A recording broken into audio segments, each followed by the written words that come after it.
Indonesia पहुंचे PM Modi. पारंपरिक अंदाज में भारतीय पीएम का शानदार स्वागत हुआ। पीएम मोदी G20 समिट में करेंगे शिरकत।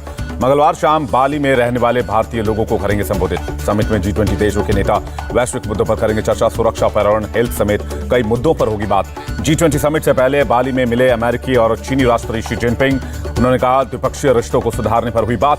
अमेरिकी राष्ट्रपति बाइडेन ने कहा दोनों देशों के बीच कुछ जरूरी मुद्दों पर समझौते के लिए शी जिनपिंग तैयार हैं। 18 महीने बाद सिंगल डिजिट में आई थोक महंगाई। अक्टूबर में रही 8.39%। वाणिज्य मंत्रालय ने जारी किया आंकड़ा।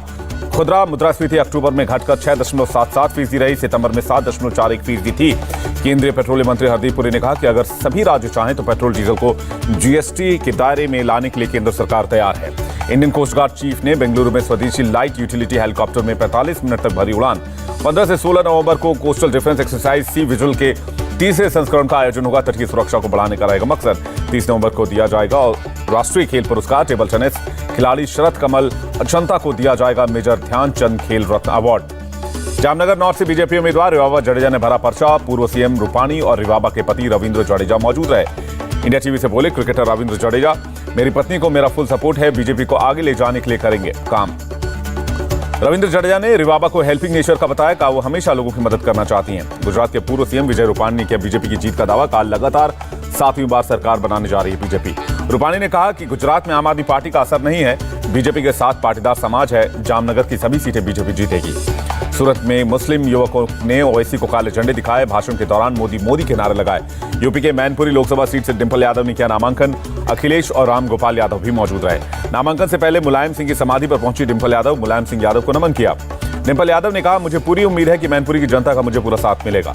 राम गोपाल यादव का बयान, शिवपाल से पूछकर ही डिंपल को टिकट दिया गया। अपर्णा यादव हमारे परिवार की सदस्य नहीं है। महाराष्ट्र बीजेपी प्रमुख चंद्रशेखर बावनकुले का बयान, बीजेपी 2024 में शिवसेना के शिंदे गुट के साथ मिलकर विधानसभा और लोकसभा चुनाव लड़ेगी। चंद्रशेखर बावनकुले का दावा, बीजेपी शिंदे गुट के साथ मिलकर 45 लोकसभा और 200 से अधिक विधानसभा सीटें जीतेगी।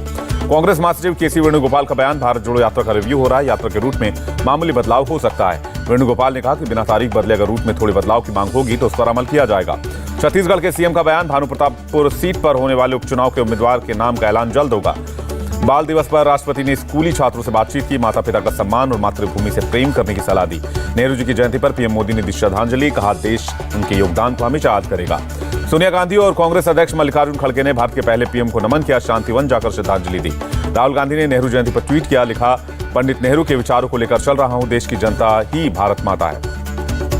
राजस्थान में बाल दिवस पर राज्य स्तरीय बाल अधिकार सप्ताह का शुभारंभ हुआ। सीएम गहलोत ने उद्घाटन किया। नेहरू जयंती पर सीएम गहलोत ने कहा, आज के दिन हम संकल्प लें, बच्चों के शानदार भविष्य के लिए जो कर सकते हैं वो करेंगे।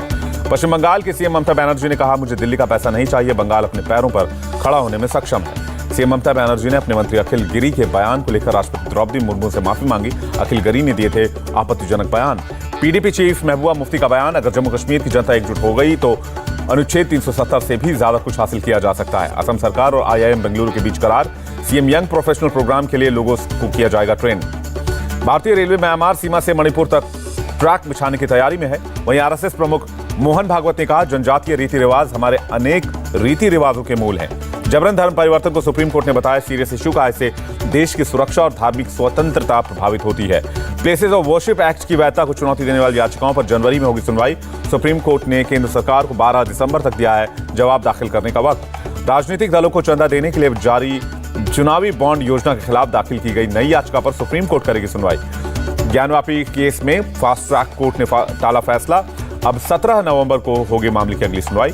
अनिल देशमुख की जमानत याचिका पर 24 नवंबर को होगी सुनवाई। हाई कोर्ट इस मामले की सुनवाई के लिए नई बेंच की घोषणा करेगा। यंग इंडिया केस में ईडी ने कांग्रेस नेता डीके शिवकुमार से पूछताछ की है। कांग्रेस नेता ने आगे भी पूछताछ में सहयोग की बात कही है। डीके शिवकुमार ने कहा कि मेरे पास छिपाने के लिए कुछ नहीं है, मैंने चैरिटेबल वर्क किया है। राम रहीम को पंजाब हरियाणा हाईकोर्ट से बड़ी राहत। पैरोल दिए जाने के फैसले को चुनौती देने वाली पीआईएल को खारिज कर दिया। यूपी में माफिया के विरुद्ध सीएम योगी का नया एक्शन। दुर्दांत अपराधियों की जेल से ही होगी कोर्ट में पेशी और ट्रायल। सुप्रीम कोर्ट ने नेताजी सुभाष चंद्र बोस की जयंती पर राष्ट्रीय अवकाश घोषित करने वाली याचिका को खारिज कर दिया। दिल्ली में लिव इन में रह रही श्रद्धा का खौफनाक मर्डर। 5 महीने बाद खुला हत्या का राज।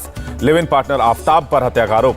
मुंबई से दिल्ली रहने आए थे आफ्ताब और श्रद्धा। मुंबई में एक ही कॉल सेंटर में काम करने के दरमियान हुई थी दोस्ती। श्रद्धा मर्डर केस में आरोपी आफ्ताब 5 दिन के पुलिस रिमांड पर। पुलिस के सामने डेड बॉडी के 35 टुकड़े करने की बात को बोली। पुलिस के मुताबिक 18 मई को आफ्ताब और श्रद्धा के बीच झगड़ा हुआ था। आफ्ताब के मुंह दबाने की वजह से श्रद्धा की मौत हो गई। पुलिस ने महरौली के जंगल से कुछ डेड बॉडीज के पार्ट्स बरामद किए हैं। डिजिटल और साइंटिफिक जांच में जुट गई है पुलिस। श्रद्धा की रूह कपाने वाली हत्या पर दिल्ली महिला आयोग की अध्यक्ष का ट्वीट, लिखा ऐसे दरिंदों को बख्शा नहीं जाएगा। दिल्ली में फेक कॉल सेंटर का भांडाफोड़, 16 लोग गिरफ्तार। पटना से ऑपरेट होता था कॉल सेंटर। सत्येंद्र जैन को तिहाड़ जेल में वीआईपी ट्रीटमेंट देने का मामला, jail superintendent Ajit Kumar suspend. Gorakhpur में सीएम योगी का बयान, कोरोना काल में अन्नदाता किसानों ने उत्पादन बढ़ाकर किया कमाल। लखनऊ में याजदान बिल्डर्स की बिल्डिंग पर चला बुलडोजर, एलडीए से बिना नक्शा पास कराए बनी थी बिल्डिंग। लखनऊ के लिवाना होटल पर 9 दिसंबर को चलेगा बुलडोजर, एलडीए ने जारी किया नोटिस। 4 लोगों की अग्निकांड में हुई थी मौत। मुरादाबाद के ईदगाह मार्केट में कपड़ा गोदाम में लगी आग, फायर ब्रिगेड की 3 गाड़ियों ने आग को काबू किया। एएमयू के अब्दुल्ला हॉस्टल में 12वीं की छात्र ने सुसाइड कर लिया, पंखे से लटका मिला शव, पुलिस कर रही है जांच। यूपी के जालौन में स्वास्थ्य सेवाओं की खुली पोल, एम्बुलेंस न मिलने पर बुजुर्ग महिला को ठेले पर अस्पताल लेकर पहुंचे परिजन। गाजियाबाद में हत्या केस में 4 साल बाद खुलासा, पति का मर्डर कर प्रेमी के घर लाश को महिला ने दफनाया, पुलिस ने महिला और उसके प्रेमी को किया गिरफ्तार। एनसीपी नेता जितेंद्र आह्वाड ने पार्टी को भेजा इस्तीफा, शरद पवार और सीनियर नेता लेंगे अंतिम फैसला। आह्वाड पर महिला से छेड़छाड़ का आरोप है। जितेंद्र आह्वाड ने कहा, इतने निचले स्तर की राजनीति नहीं होनी चाहिए, छेड़छाड़ का आरोप सहन नहीं कर सकता। छेड़खानी केस में गिरफ्तारी से बचने के लिए जितेंद्र आह्वाड ने थाने कोर्ट में दायर की अग्रिम जमानत याचिका, मामले में मंगलवार को होगी सुनवाई। सीएम शिंदे का जितेंद्र आह्वाड पर बयान, राजनीतिक दबाव या बदले की भावना से कोई कार्रवाई नहीं, पारदर्शी तरीके से होगी जांच। मंत्री अब्दुल सत्तार का सुप्रिया सुले के खिलाफ आपत्तिजनक टिप्पणी का मामला राजभवन पहुंचा, कई नेताओं ने राज्यपाल से मुलाकात की। समाजवादी पार्टी सांसद जया बच्चन ने कहा, महिलाओं पर अभद्र टिप्पणी करने वालों पर सख्त कार्रवाई होनी चाहिए। मराठी टीवी सीरियल की जानी मानी अभिनेत्री कल्याणी कुराली की सड़क दुर्घटना में मौत, कोल्हापुर सांगली एनएच पर हुआ हादसा। केरल स्टूडेंट यूनियन का राज्य सचिवालय के बाहर प्रदर्शन, यूनिवर्सिटियों में भ्रष्टाचार की जांच और वीसी के इस्तीफे की मांग। वहीं जम्मू कश्मीर के सांबा में मिला प्लेन के आकार का बलून, पाकिस्तानी झंडे के कलर के बलून पर BHN लिखा हुआ है। असम के तिनसुकिया में सेना और संदिग्ध आतंकियों के बीच एनकाउंटर, सेना की गाड़ी को निशाना बनाने की कोशिश, जवानों ने करारा जवाब दिया। पटियाला में किसानों ने पराली जलाकर सरकार की नीतियों का विरोध किया, कहा किसान महंगी मशीनें कहां से लाएंगे। लुधियाना में भी किसानों ने पराली जलाई, दिल्ली NCR को अभी और 15 दिन धुएं में गुजारने होंगे। चेन्नई में भारी बारिश, कई इलाकों में भरा है पानी। तमिलनाडु के सीएम स्टालिन ने बारिश से प्रभावित इलाकों का दौरा किया है, विपक्ष ने तीखी आलोचना की है। जम्मू कश्मीर के डोडा में भारी बर्फबारी, पहलगाम और सोनमर्ग भी बर्फ से ढक गए हैं। लेह में सीजन की पहली बर्फबारी, श्रीनगर लेह राजमार्ग और मुगल रोड पर भी बर्फबारी। देश में पिछले 24 घंटे में कोरोना के 547 नए केस आए, एक्टिव केस 10,000 के नीचे। दिल्ली में डेंगू के मरीजों की संख्या बढ़कर 2,700 के पार हो गई है। नवंबर के पहले 2 हफ्ते में 600 केस सामने आए। पश्चिम बंगाल की सीएम ममता बनर्जी ने डेंगू को लेकर 21 नवंबर को बैठक बुलाई है। डेंगू को लेकर कोलकाता में भारतीय जनता युवा मोर्चा ने ममता बनर्जी के खिलाफ प्रदर्शन किया। इस साल मिजोरम में डेंगू के सबसे ज्यादा संक्रमण मिले हैं, सभी 11 जिलों में डेंगू का प्रकोप फैला हुआ है। यूपी के सीतापुर में डेंगू के मामले बढ़ रहे हैं, अस्पताल में मरीजों की लाइन लगी हुई है। पंजाब की जालंधर में भी डेंगू का प्रकोप बढ़ा है, हेल्थ विभाग की टीम लोगों को जागरूक कर रही है। यूनिवर्सिटी ऑफ वर्जीनिया में शूटआउट, 3 की मौत, 2 लोग घायल हो गए। यूक्रेन के राष्ट्रपति ने खेरसौन का दौरा किया, खेरसौन से रूसी सैनिकों की वापसी को युद्ध की अंत का शुरुआत बताया है। अमेरिकी डॉलर के मुकाबले रुपया 48 पैसे गिरा, $1 की कीमत 81.26 रुपए। गिरावट के साथ बंद हुआ शेयर बाजार, सेंसेक्स 170 और निफ्टी 20 अंक लौटा। एशियाई मुक्केबाजी प्रतियोगिता में स्वर्ण पदक जीतने के बाद लवलीना ने कहा, इससे मुझे फिर से फॉर्म हासिल करने में मदद मिलेगी। KKR के बल्लेबाज सैम बिलिंग्स ने IPL 2023 में नहीं खेलने का फैसला किया है, क्रिकेट के बड़े फॉर्मेट पर फोकस करेंगे। ट्रेड विंडो के तहत कोलकाता नाइट राइडर्स ने IPL सीजन के लिए दिल्ली कैपिटल्स से शार्दुल ठाकुर को खरीद लिया है। किरण पोलार्ड को लेकर बोले हरभजन सिंह, उनको रिलीज करना मुंबई इंडियंस के लिए मुश्किल फैसला, भविष्य के लिए कठिन फैसले लेने होंगे। FIFA world cup opening ceremony में परफॉर्म नहीं करेंगी ब्रिटिश सिंगर दुआ लिपा, इंस्टाग्राम पर दी जानकारी। 20 नवंबर से शुरू होगा वर्ल्ड कप। 2024 में होने वाले पेरिस ओलंपिक और पैरालंपिक का शुभंकर होगी फ्रीजियन कैप, फ्रांसीसी क्रांति के दौर में आजादी का सिंबल थी। पाकिस्तान छोड़ने के कारण का जल्द खुलासा करेंगे सिंगर अदनान सामी, कहा वहां की सरकार ने कितना बुरा बर्ताव किया जल्द ही बताऊंगा।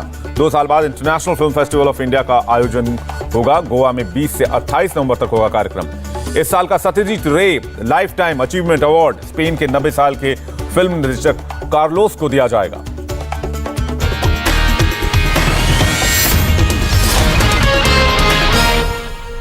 इंडिया टीवी हर वक्त हर जगह डाउनलोड करने के लिए सर्च करें India TV news Google play store या ऐप स्टोर पर।